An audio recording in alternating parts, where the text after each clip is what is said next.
Selanjutnya, mengenai tantangan dakwah Nabi Muhammad SAW. Ketika berdakwah, Rasulullah terkenal dengan kejujuran dan juga ketabahannya. Pada masa permulaan dakwah Rasulullah sering mendapatkan perlakuan yang kasar dan juga tidak berperi kemanusiaan dari orang-orang kafir Quraisy, dari mulai mencaci, memakinya, menghinanya, bahkan sampai diancam untuk dibunuh.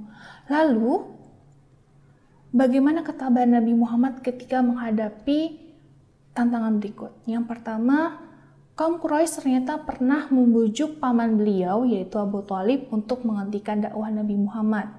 Bahkan kaum Quraisy juga mengancam untuk menghentikan dakwah Nabi Muhammad. Selanjutnya, kaum Quraisy juga memboikot Nabi Muhammad beserta kaum muslimin, baik dari beserta keluarga besar Bani Hashim dan Bani Muthalib selama 3 tahun. Dan kaum Quraisy di sini juga berani menyakiti Nabi Muhammad secara fisik. Terbayang nggak perjuangannya Rasulullah ketika berdakwah di kota Mekah ketika itu? Banyak tantangan, banyak juga rintangan.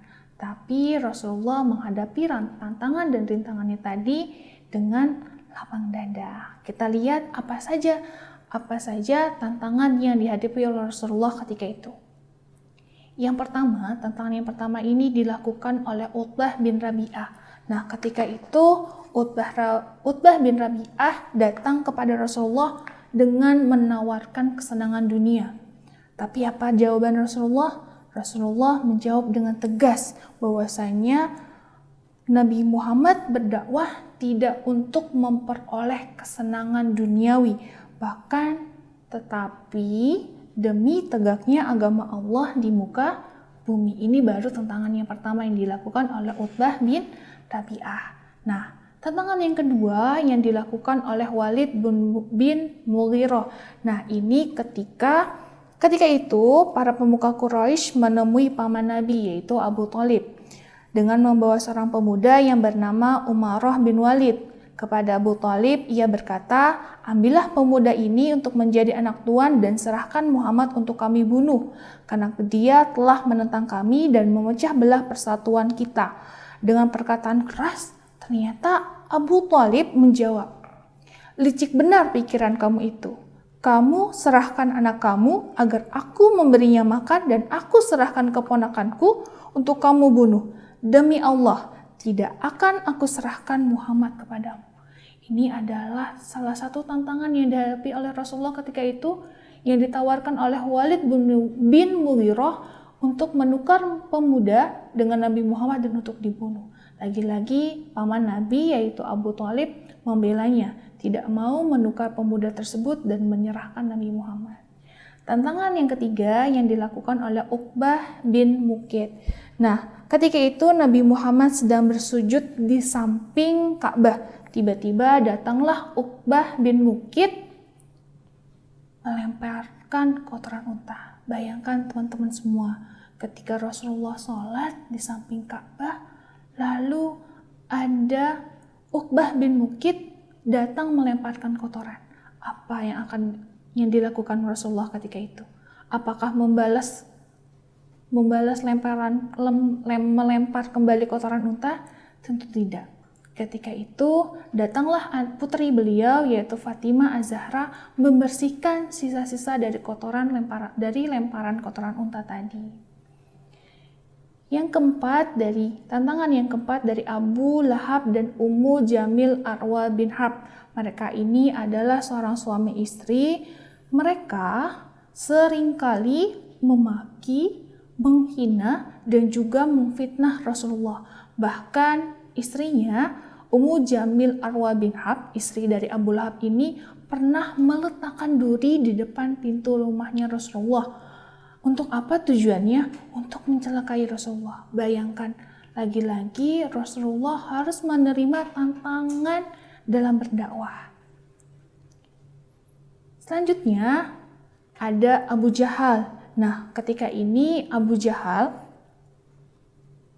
pada peristiwa Rasulullah saat sholat di depan Ka'bah, datanglah Abu Jahal membawa batu besar yang tujuannya adalah untuk menjatuhkan batu itu kepada Nabi Muhammad.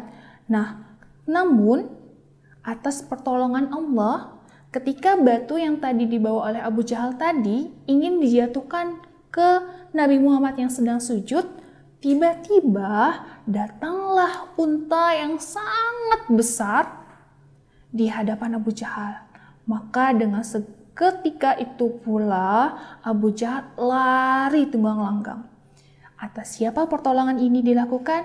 Tentunya atas pertolongan Allah. Maka selamatlah Rasulullah dari Abu Jahal.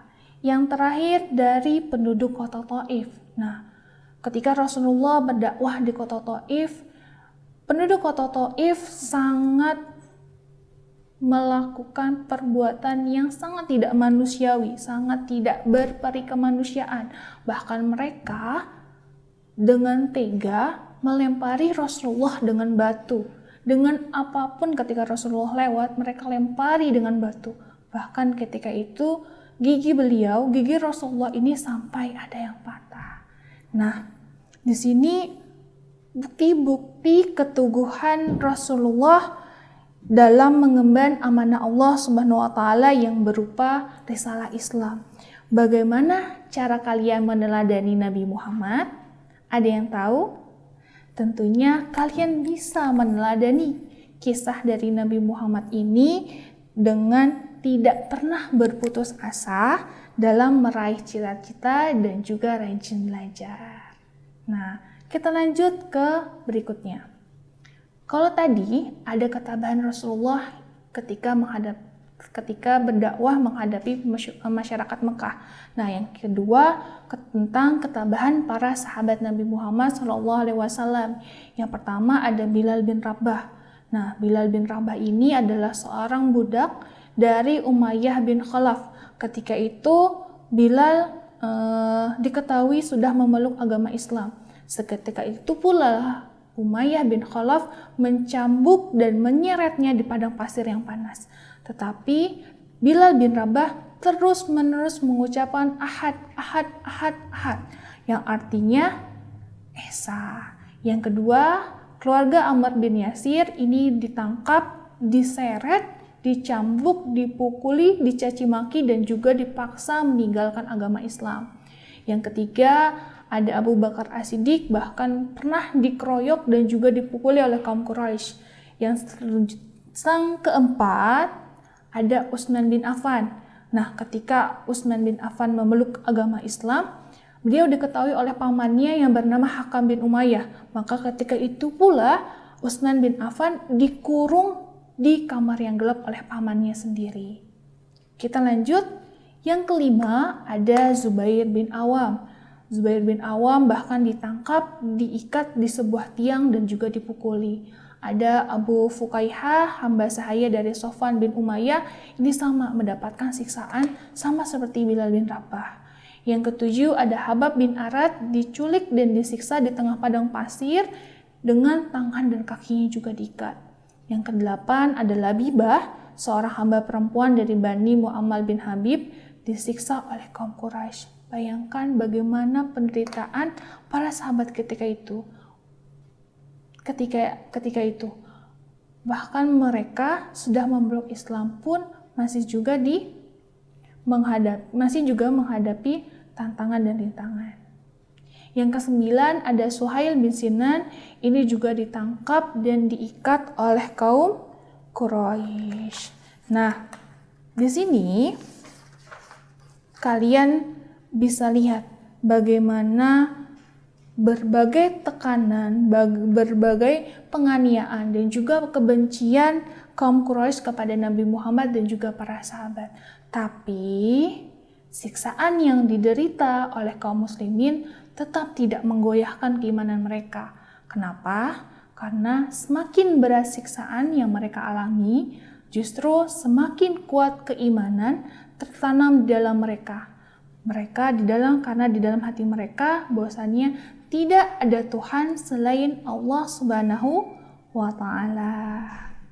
Nah, berikut adalah penjelasan mengenai dakwah Nabi Muhammad SAW.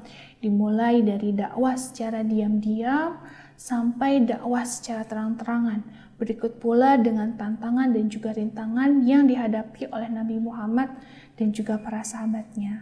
Nah, untuk teman-teman semua, mari kita teladani dari dakwah Rasulullah ini dengan terus semangat, tidak berputus asa dan belajar dalam meraih cita-cita. Sekian dari penjelasan dari Ibu, lebih kurangnya mohon maaf. Jika ada pertanyaan, kalian bisa isi di kolom komentar ya. Terima kasih semuanya. Assalamualaikum warahmatullahi wabarakatuh.